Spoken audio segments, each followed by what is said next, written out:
The Spin-Off Podcast Network. Kia ora, it's Duncan here, host of The Fold. I'm taking a few weeks off to rest and recover and kind of just get away from thinking about the media over the next few weeks. So what we're going to do is run reissues of some of our favourite episodes from throughout the year.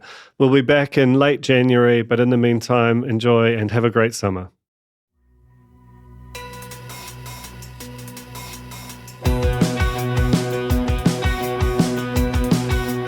Nau mai, hoki mai, kia The Fold, e mihi ne, ko Duncan tōku ingoa. Today, it's been a run of folds which have been quite doomy, some of them in a kind of sector-wide sense, some of them very specifically about the spin-off itself. And I don't like that. That's not my general disposition, and I don't like to kind of stay in that lane. So I was trying to think about ways to talk about other aspects or alternative approaches to thinking about media that were less doomy. And what I sort of hit upon was thinking about Australia. And so this is the first of a two-part series where I'm going to speak to people in Australia about different aspects of what's going on there as a way of us thinking in New Zealand about concrete moves that could be made or different kind of ways of thinking about media that might make a difference in our local context.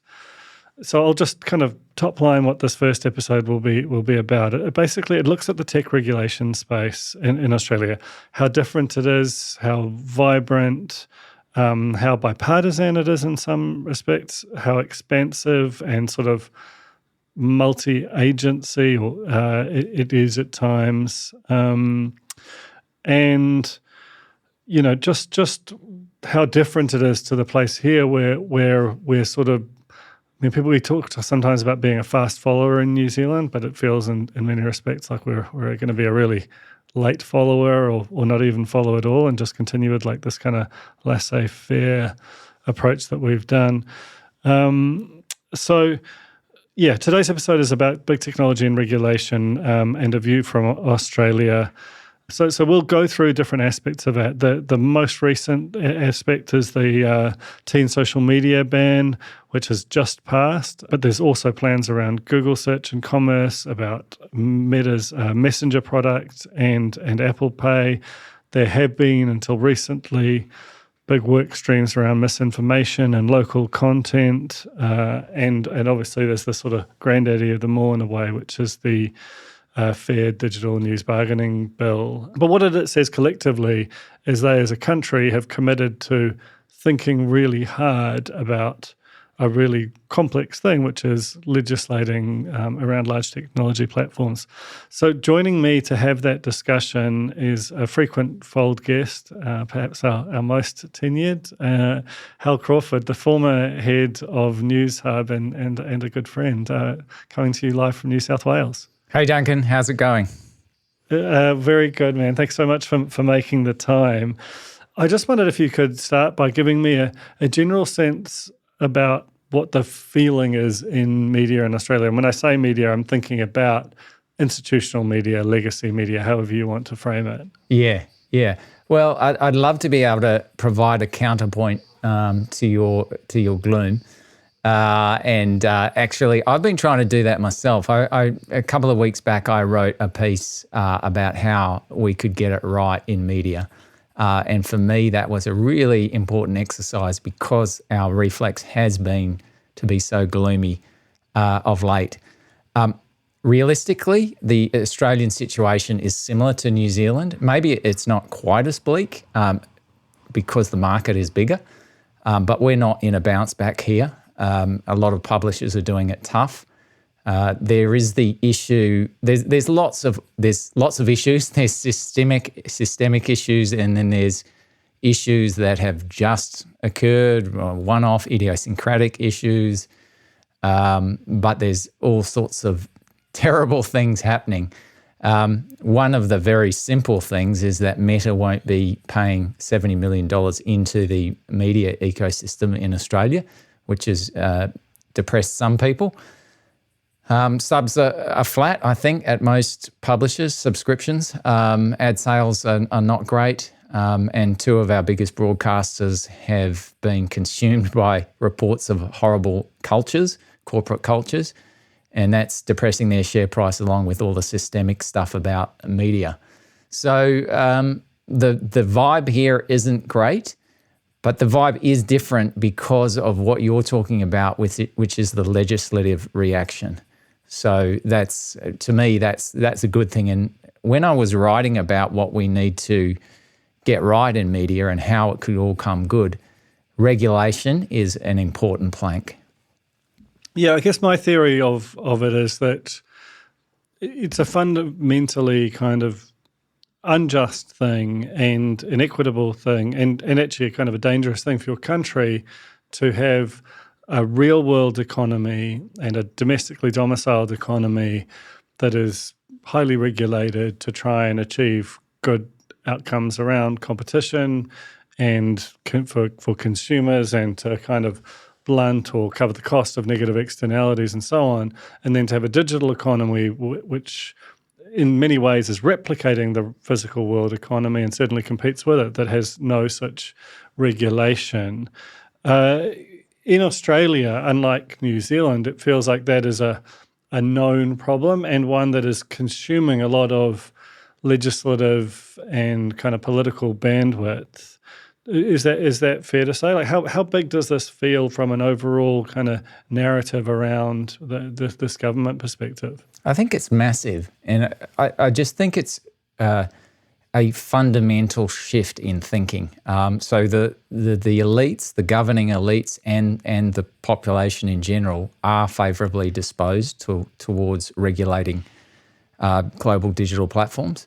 So that is a really big change. And so what's going to happen is that we're going to go through dips and peaks in this cycle of attempting to legislate global digital platforms. But it is a trend and a theme that we will see continuing for, at least a decade, probably more. This is probably a 2-decade project. So we're just at the beginning of it. New Zealand will, of course, be there as well. Like no sovereign country can afford not to be working hard on this problem. So I think it's good that Australia is starting now. Of course, it looks like a dog's breakfast when you're up close. It is, and with all the sort of horrible compromise of the political process, with all of the horrible influence of blatant self-interest that you see, all of that stuff, that might be superficially unattractive, but what is important is that this process has begun and it will continue for a long time. So people here are really into the idea of regulating global digital platforms. The question is then, okay, how do you do it technically and politically? And that's where we get into some of the troubles. And we'll kind of get to some of the specifics shortly. I wondered if you could kind of maybe whether guess at or give me an informed sense of what is driving it into the political agenda. There was a strong feeling that with the original bargaining bill, for example, that it was essentially Murdoch kind of speaking kind of truth to power. Like he had the prompt of the ACCC report, but that he was almost negotiating with the treasurer at the time to kind of get that on the agenda. Does it remain something that it is legacy media effectively lobbying this legislation into being, or is there a broader coalition of concern than that? I think if there was only legacy media who were interested, this would be going nowhere. So you have to have a confluence of interests, and that's what we've got. We've got, for example, the social media age ban. That's a really successful piece of legislation, even because it's passed, even though we don't actually know how it's going to be implemented. But, that appeals to the majority of voters and it appealed to the majority of political parties. And so that sort of thing, it was really easy. It didn't have to be pushed by any particular legacy media outlets. It could just be reported on and that would sail through as it did. of course, with the News Media Bargaining Code, which was the legislation that was used as a threat to force digital platforms to give money to news organisations, that was purely self-interest, but it coincided with this idea in society that digital platforms were not sufficiently contributing to the societies where they were deriving revenue, which is true. So, the fact that blatant self-interest, okay, give me some money or else. So that's from the point of legacy media, but it coincided with this other much deeper truth. So that's why that one got through. So in every case, when you've got a proposed piece of legislation, for example, let's fix up unfairness in app stores, or let's look at local content quotas on streaming platforms, you have to get enough incentives aligned to be able to get it across the line, because you will always face some kind of headwind from, global pushback. And we can talk about that when you want to.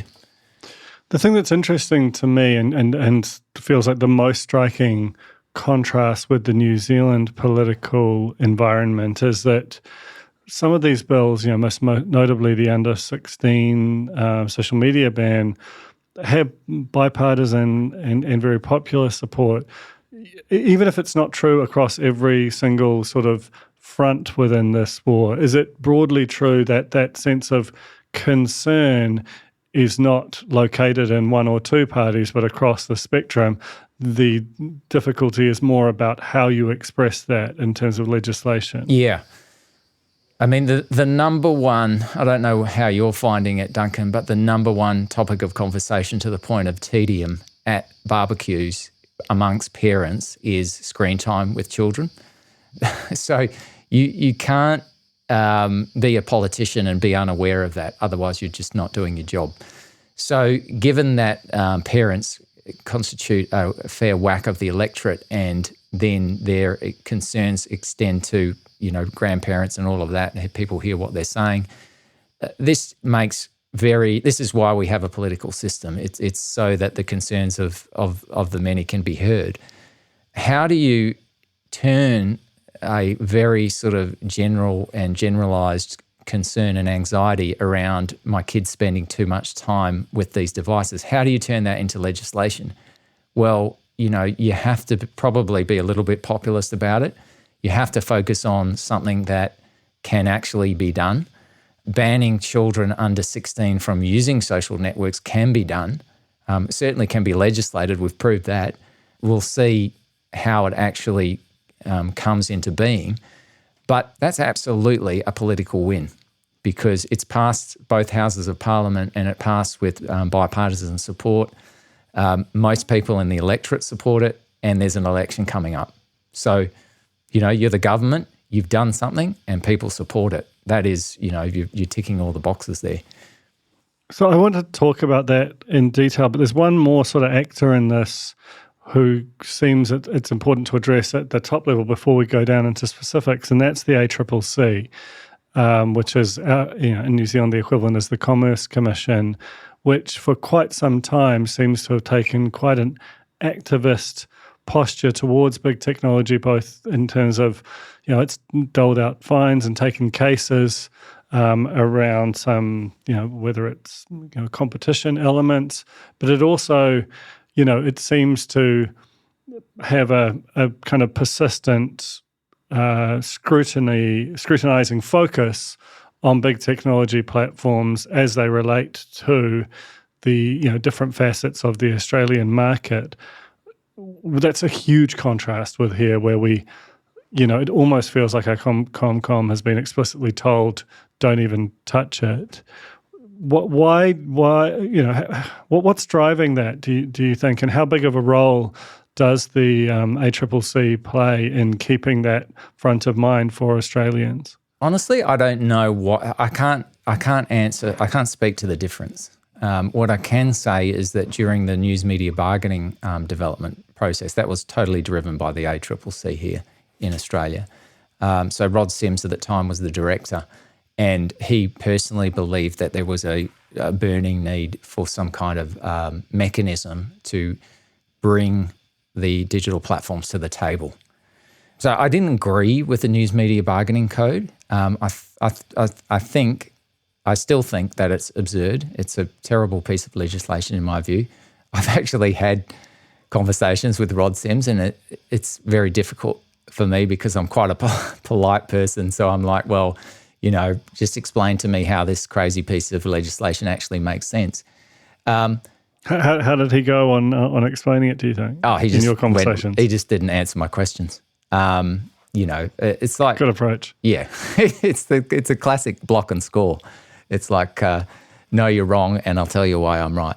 So the good thing about the News Media Bargaining Code is that it proved that something could be done. It showed that national assemblies and national regulatory bodies could actually act in a way that impacted global digital platforms. Because before that, everyone sort of thought it was kind of too hard, impossible. Like, what do we do? I mean, you can take I quite like the Australian approach because if you look at the EU, they have also taken a fierce regulatory stand. But what they've come up with is terrible. It's seemingly, for the most part, it's having really big impacts on European consumers. It's an attempt to meddle in a deep way that impacts the future of technological products. And I'm speaking very broad brush here, and I'm sure that there are great elements of EU legislation, but in general, I don't like it. For example, I've closely worked in mis and disinformation law, and their mis and disinformation reporting law requires all of these figures to be reported. And what's happened is that they're being reported in massive spreadsheets that are mostly blank but filled out where they need to be filled out by the digital platforms, and they're useless to everyone. So, the idea was good, but the execution was poor. And hopefully that's what we can avoid in Australia and New Zealand. Oh, it's such a clutch off-season pickup, Dave. I was worried we'd bring back the same team. I meant those blackout motorized shades. Blinds.com made it crazy affordable to replace our old blinds. Hard to install? No, it's easy. I installed these and then got some for my mom. She talked to a design consultant for free and scheduled a professional measure and install. Hall of Fame son. They're the #1 online retailer of custom window coverings in the world. Blinds.com is the GOAT. Go to Blinds.com for 40% off site-wide. Blinds.com. Rules and restrictions may apply. So let's talk about the most recent change, which is, in some ways it's similar to the bargaining bill because there is a lot of people who've thought very hard about this, think that banning social media for under 16s is, the necessity for it is unclear, and how you define what social media is and therefore how you implement it is much trickier than they've made out. And yet it's very popular and it's passed. Can you just sort of top line what the legislation is and how they have attempted to kind of define it? Yeah. Look, I'm not an expert on this. I have, before this conversation, I actually reviewed the legislation. It's very short. It's an amendment to the Online Safety Act, which was passed a few years ago. It just whacks into that legislation this requirement that digital platforms that are designated, that are the ones that are said to be the relevant ones in this case, they have to block anyone who's under 16 from accessing those. Interestingly and weirdly, and kind of, it's not weird, there's a reason for it, but they talk about how you prove that you're the right age, and you're not allowed to, if you're a digital platform, you're not allowed to solely rely on government-issued ID to verify that.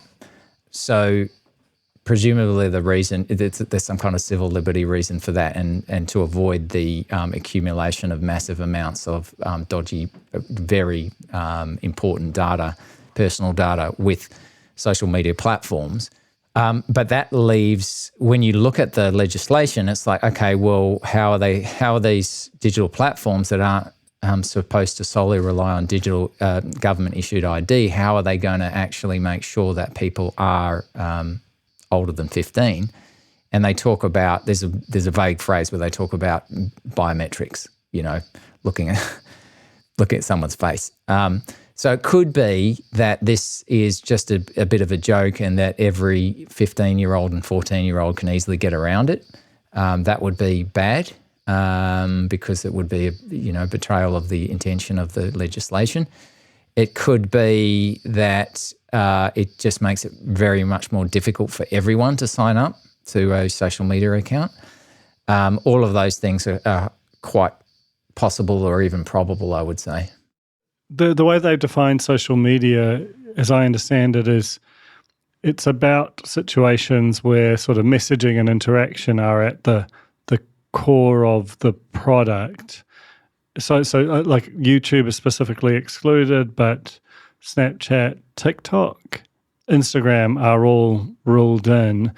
How have they sort of gone about defining that? And is there I've heard that there might be a way for teens to use it if they're logged out, which is where a lot of the I think it is one of the requirements that a login an account is required. It's not the legislation isn't applicable to services that don't require login. TikTok, for example, doesn't require a login, and that could be a way for it to keep that some could be of a it. way out. Yeah, that and then could it's be a just way sort out. of, then it's kind of inferring things about the audience without knowing them to the same extent as a logged-in user. Yeah, I mean, all of these things, right? What do you think, Duncan? I mean, all of these things sort of like or TikTok sounds like an edge case because it's mostly a consumption medium. Of course, there are lots of people making things. It's YouTube-like in that respect. It doesn't seem to me like a classic social media platform. It's more like it's video consumption and content creator gig. So should TikTok be in scope? Well, it intends. What are you trying to do with the legislation? And do you want it to be in scope? So look, I think it speaks. Of course, when you look into the specifics, it looks pretty ugly. It's when you talk to kids, a lot of them say, "Well, this doesn't feel great for me." I've spoken to my kids about it, and they actually don't sort of care about this legislation. And the reason they don't care is that I don't let them use social media anyway. So it's kind of like, okay, well, maybe I'm just a real authoritarian, but I'm like, TikTok is absolute terror. I just think short form video in general is terrible for your attention span. And I know that for myself. I don't want to sit on even YouTube Shorts and just open-mouthed consume video after video. I notice what it does to my kids' sort of emotional state after, an hour of doing that. And I'm like, okay, I don't want it. We're not having that app on your phones. That's going. So my kids personally don't care. I think some parents are just not in that position, and giving them some assistance, regulatory assistance, is a really good idea. I think it's the right instinct from the government. So I'm supportive. It's interesting, right? Because Jesse Mulligan wrote an interesting piece about this over the weekend where in New Zealand it feels like where something is complex or where there are trade-offs, the fact of there being trade-offs is enough to scupper the legislation, and which he sort of suggested was the wrong approach, and I agree, in that all of these things are complex and we should look at them on a net basis. Is society on a net basis better off for having got through, having passed this, even if there are some downsides to it? And I think this is classic philosophy, Duncan. This is classic philosophy. It's like, are we Platonists and do we have to make a law that is logically pure without any edge cases that speaks to the essence of what we want to achieve? Or actually, are we just creating something that by and large has a positive effect? And I think we want to do the latter. I think we want to say Plato was a real problem and we don't want to go there. Yeah, and I think this is a classic example of that. Like, there are good things that happen on social media. There are kids for whom it's their main, connection point to their friends. But I think by and large, as you suggest, and you can see that in I think it was 77% public support for it, is that most parents, if it were up to them, wouldn't have it and would prefer it to be at a kind of system-wide level rather than them feeling like they're the decider. And we saw a similar thing here with our cell phone ban as well. I just wanted to kind of move on to a sort of a few other pieces of legislation. There's a couple of which have fallen over, and the first is the misinformation law, which another thing that's really, really, you sort of know it when you see it, but it's actually quite hard to define and really hard to know what to do with it. Where does it collide with sort of freedom of speech and so on? And I know that with your background, you've thought a lot about this. Tell me about what they were trying to do and why it fell apart. Yeah, well, this was a really interesting one because misinformation, compared to an underage social media ban, misinformation is about 10 times as hard. And it hinges on, there's so many traps here. One is, what is misinformation? That's the big one. It's like, well, our whole society moves on people repudiating other positions, and the fact that those positions, so even scientific positions, eventually end up being outmoded, but you have to go through the process of disproving them. So that's one very difficult issue.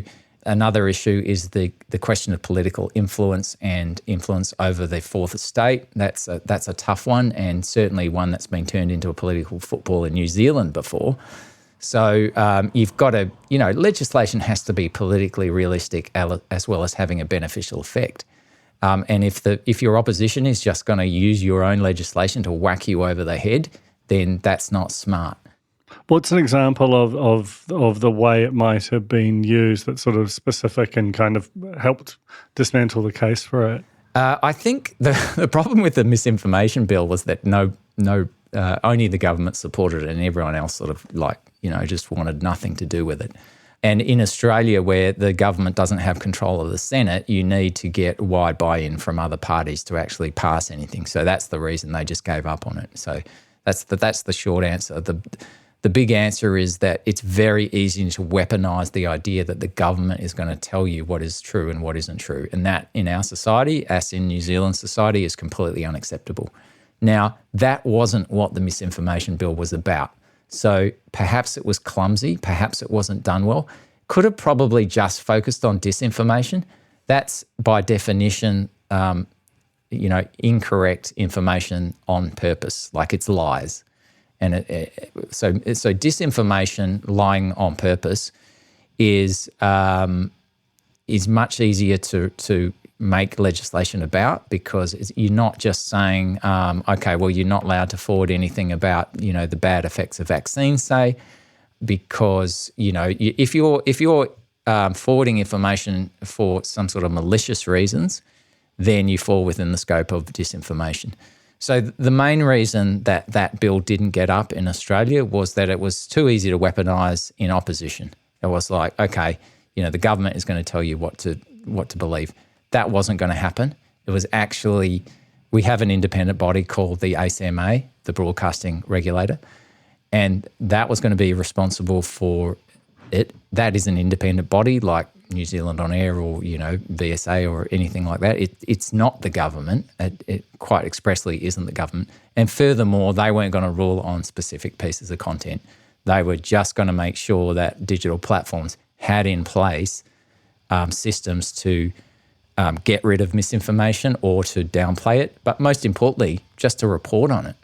Because I'm involved in actually this voluntary code at the moment in Australia that operates and reports on disinformation and misinformation. I'm an independent auditor of those reports, and I frequently get frustrated because I don't have enough power to tell them what to do.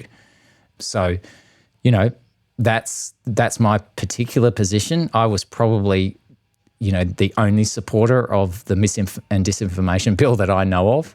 So clearly it didn't have broad enough support. I mean, it's interesting, right? Because some of what we're talking about is invariably about the extent to which a platform makes a good faith and kind of earnest attempt to deal with content which it should know, largely through user reporting, is some kind of problem on the platform, on its platform. The example that I cite is Dylan Reeve, who did a fantastic and kind of infuriating piece for the Spin-Off a few months ago about which basically consisted of dozens of examples of, it was almost like a taxonomy of the then current state of Facebook scam advertising, which he was diligently reporting to the platform and the response he got. And these were just anyone, like you'd have had 100% belief that these things were scams to any kind of trained eye. They had made up and defamatory headlines involving celebrities and a sort of facsimile of an RNZ or a Herald type website to give them an imprimatur of authority. And every time they were rejected after a week, and it wasn't a week, it was 6 days and 12 hours every single time. And these were paid advertisements saying that they didn't violate their community guidelines. And I think that's the thing that's frustrating, is that this is Facebook, particularly as a platform, does not, given the sophistication of its systems, it could clearly kind of find a way to automate a process that would flag and remove these ads prior to even being launched. However, it not only doesn't, but it rejects that, and it continues to take them as a revenue stream. How much of it, in your experience, do you think it is about a platform that is just purely financially motivated, that doesn't have any kind of impulse within it to, or kind of fiscal reason to stop a particular behaviour? It's particularly infuriating, isn't it? Because you've got lots of examples in NZ of these egregious scams, and we've got even more in Australia, and some pretty high-profile ones as well. For Andrew Forrest, for example, famously a billionaire, is suing Meta in the US as well as Australia. I mean, it's completely intolerable, right? However, that represents a failure of their own system, right? Clearly those ads are not allowed under their own terms of service. It's a failure within Meta. So the question is, what is the feedback to Meta? What is the feedback mechanism for a failure of its own system? And clearly it's insufficient at the moment for us in both Australia and New Zealand, because they are benefiting from that failure, and that they shouldn't be allowed. There should be much more steep and strenuous repercussions if they do that. So, in Australia, Facebook has partnered with banks to share scam information so that they say that they've cracked down on these considerably, famously, even more famously than Andrew Twiggy Forrest. There was David Koch, who was a morning TV personality. He was used to defraud, and very reliable, sort of bald glasses, financial guy, used to defraud pensioners of their life savings, and not just one, but several. And, that's really intolerable, and there should be, dire consequences for an advertising platform that facilitates that, which is what has happened in this case. So I think that the Meta's move on that is purely to, try to fix its internal systems, but also avoid, external regulation. That sort of thing has to be fixed up. That has to be improved. It seems to me at the moment that the consequences just aren't severe enough for allowing that kind of scam to go on your platform. I mean, this is a specific case of a general problem we have, which we should talk about, Duncan, which is the lack of responsibility that digital platforms take for any kind of content on their platforms. And, we've gone through this whole environment where they've always been compared to telecommunications carriers. Now, it's clear that they are not, that they are something more than that. They're not quite publishers. They're not commissioning the work and, benefiting from it in that respect. But they are benefiting from it, just that there's somewhere in between. There's somewhere in between a telecommunications company and a publishing platform. That's where they lie. And there has to be an enhanced sense of responsibility for the content. Yeah, I think that's the thing that sort of irks me about it ultimately is that, Section 230, the sort of, which kind of, this US legislation that birthed the idea that the carrier of user-generated content effectively did not bear responsibility for it in the same way that, a newspaper or a TV channel would. And I think that on some level that was defensible when it, but for a period of time. Can I take you back? Because I was a massive freedom of information person in the past. And when that passed, because I'm that old, I was like, yeah, that's so cool. That's exactly what we need. Well, there was this kind of idea that the internet could wash away a lot of the sins of the offline world, the gatekeepers. There was this kind of, information wants to be free, this kind of anarchist, Lawrence Lessig kind of was a big proponent of it, spirit that drove the internet. And I just think that the new boss was a lot worse than the old boss because it had so much more ability to profit from this, but took far less responsibility than the original one. And I guess I think about the algorithm that drives feeds and that surfaces information.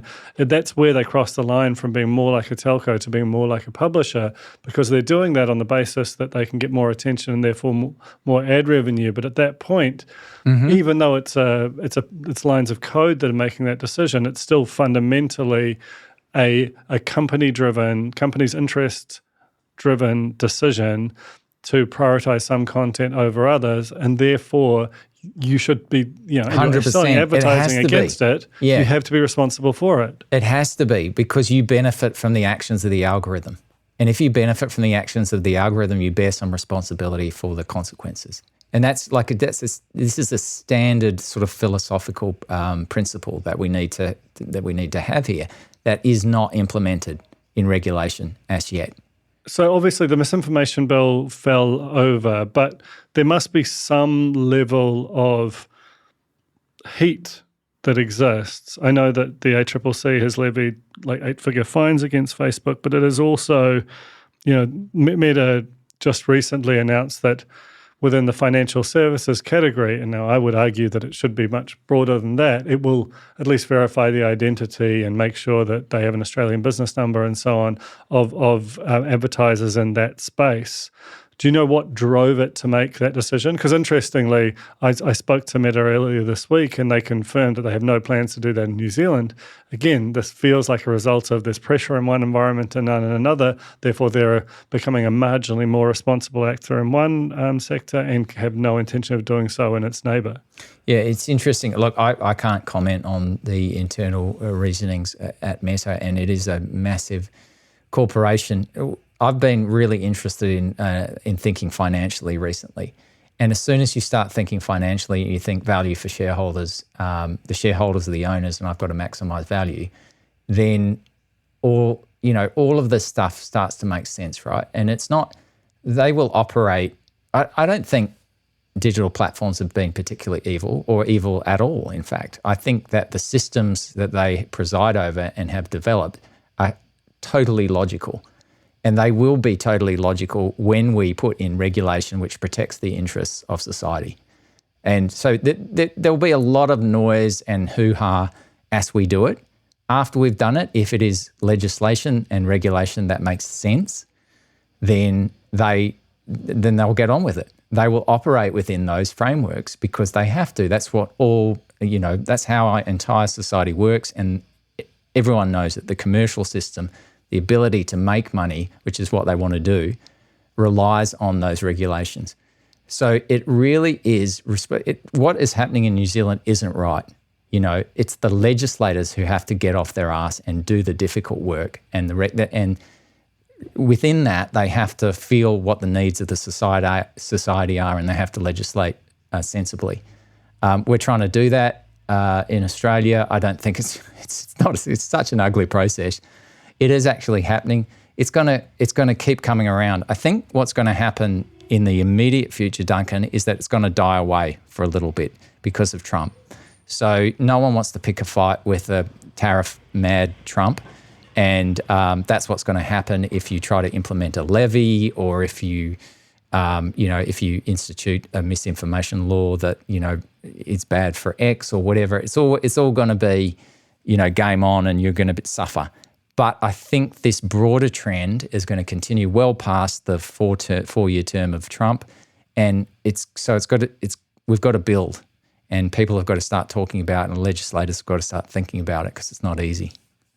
So just before I let you go, I just want to hit on another couple of pieces of work that certainly there is conversation about here, but there definitely doesn't appear to be any legislative groundswell. The local content quotas on Netflix. Now, I recognize that this is really different. This is the idea that a certain percentage of local content must be from Australia for a streamer to operate there.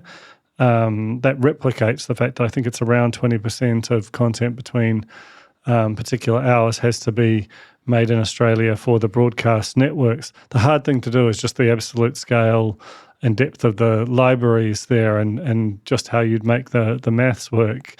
Yeah, just tell me about how that fell away, and but still, you can still feel even the fact of the discussion seemed to prompt Netflix to do a lot more commissioning locally than it would otherwise. And in New Zealand, for example, there's been none. So it's just the fact of having a discussion, acknowledging it as a problem.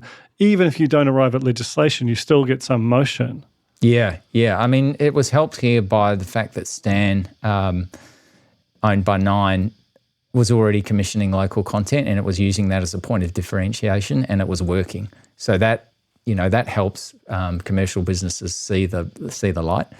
In Australia, we have a really clear precedent of 55% of content on broadcast TV between 6 a.m. and midnight has to be Australian. So that helps news a huge amount, because news is the most cost-effective bulk content that you can get in that slot. But sports too, right? Sports, news, and then, the old production. So that helps. And then they've shaped that differently for cable, where there's a commitment for a certain amount of money that you have to put into local productions. Now, the best form of that for a local streaming company would be presumably spend on local productions, because it's just so hard to quantify that. Maybe as a percentage of revenues, for example. Percentage of local revenue. So let's not get into solution mode, but that's kind of like, okay, spend X chunk of local revenues on local production. And, New Zealand On Air, for example, very good at defining what that would actually look like.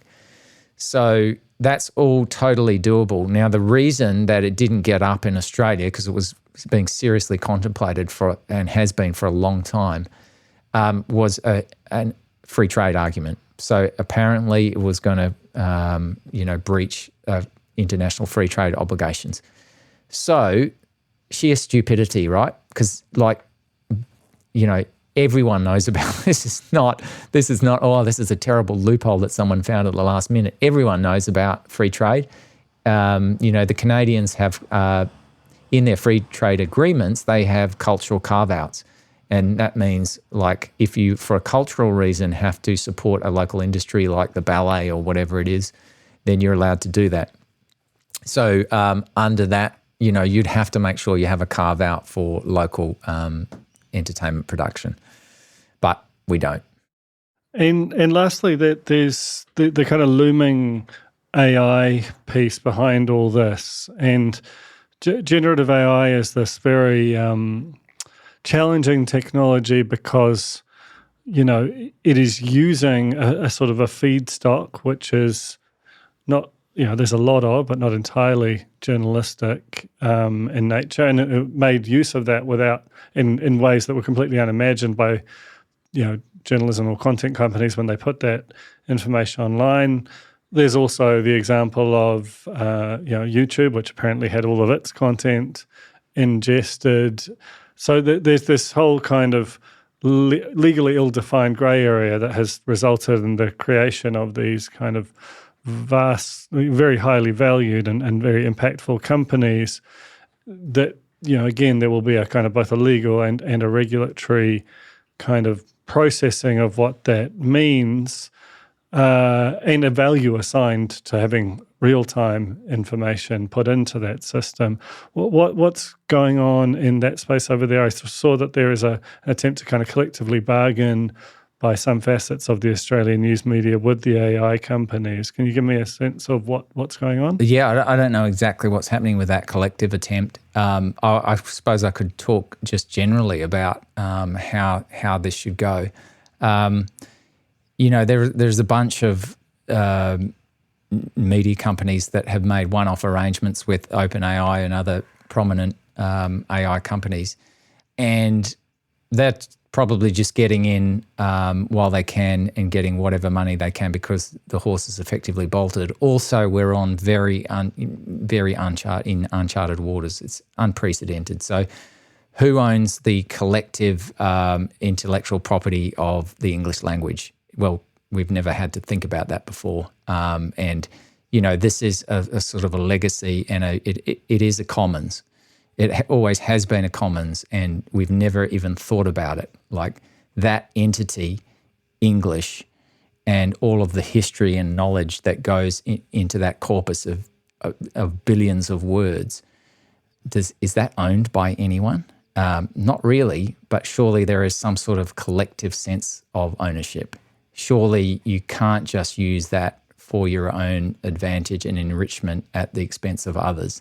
The problem, again, and this is where we get to foundational bedrock principles that we need to get to actually solve the problem. This is much worse than Google's dominance of search or Meta's dominance of social media. This is absolutely basic. And if you use ChatGPT now, you know exactly what I'm talking about, which is you basically don't need to use a search engine anymore. If your AI agent has access to news, you basically don't need news providers anymore. You just ask, okay, so what's happening? I passed a car crash the other day. What's happening on the Bulli Pass, for example? If my AI had full and unfettered access to all news feeds, I wouldn't bother going anywhere else. I would just talk to it about the news. I would get it to summarize. It knows me. It's going to be better than a TV station as soon as it has that information, which means, all of that means that news companies have to jealously protect the information that they surface. This is not the web. There is no reciprocation here, zero. You are not getting any links back. You're getting no traffic. In effect, you have a parasitic entity feeding off your information and profiting from it. That I know that I sound like someone from News Corporation now. That wasn't true in the past and isn't true of certain other situations. It is true about this situation. So that we have to find a solution to that. I don't think one-off payments from AI companies is the answer. That's quite sobering. Lastly, you're describing multiple strands, some of which are active, some of which are past, some of which have kind of faltered for one reason or another. But it paints a collective portrait of a sense of motion and a sense of that this must be a kind of alive and constant beat of your politics. We also have an election coming up in Australia. How much confidence do you have that not just individual strands, which may come and go or be changed, but that the overall kind of sense of it is an Australian thing and it is in Australia's interests to continue to view big technology platforms through a particular lens and legislate to defend the national interest against them? Yeah, I think that's going to continue. So there's the precedent, there's the way that people are thinking. It's just this conversation. So the fact that people are having a conversation about, how do we raise the levy on digital platforms, that indicates that it will continue and that we will find a way. It's more The key is to begin the process by understanding that you can influence your own destiny. That is just so incredibly fundamental to what it is to be a nation, right? That approach has got broad support in Australia, which means that it will continue. It doesn't matter who wins the election early next year. The process is going to continue. Of course, if Labor wins here, then it might happen sooner. But the Liberals, the coalition government here, the more conservative side of politics, can also see that there is a lot of political mileage in supporting regulating digital platforms. They can see that now. All right, Hal, thank you. That's such a good window into what's happening in Australia and really isn't happening here. We didn't even get to the digital bargaining bill, which maybe we should let's just do 30 seconds on that, because obviously it's something I've discussed endlessly on this podcast. But can you give me a sense of how that's tracking and what might replace it were it to kind of fall over there? Yeah, so the digital bargaining bill here, it's called the News Media Bargaining Code. It is not tracking well. So it has been used as threat. It's been sitting on the shelf here. The question is, will the Treasurer, the Finance Minister, will he designate Meta? Basically designation means you will be subject to the code. And the reason why that comes up is because Meta has stopped paying news companies here. In other words, they're completely flouting the intention of the law. They've announced that in March, so it's a long time ago, and basically nothing has happened. The reason that nothing has happened is that this is crap legislation that isn't written in the right way. It's not doing what it says it does. So I think it's not working for structural reasons. What could happen is that Meta could be designated. Before that or after that happens, Meta will pull all of their news from Facebook in Australia, Facebook and Instagram, and that will be bad for the government. So don't think that's going to happen before the election. And is there a sense of, given that it's crap legislation, it's no longer working, and of what might replace it? Well, this is something that I've worked on quite a bit and talked about, particularly with some colleagues at the University of Technology Sydney, UTS, the way to raise a digital levy. So what would replace it is a digital platform levy, and then a distribution of that funds according to transparent principles to news media. That's a complicated one, but just to put in one thing that I think is important is that I think this starts with a requirement for certain digital platforms to carry news. I think that's the foundational principle, and you have to start there. So who has to carry news, and why do they have to carry news, and how do they carry news? Then you can start on levy raising and levy distribution. All right, that's such a great primer on the situation in Australia. Thank you so much for making the time, Hal. Really appreciate it as always. And hopefully we can get a similar level of energy and attention into our political environment at some point in the future. Pleasure, Duncan. So great to talk to you as always.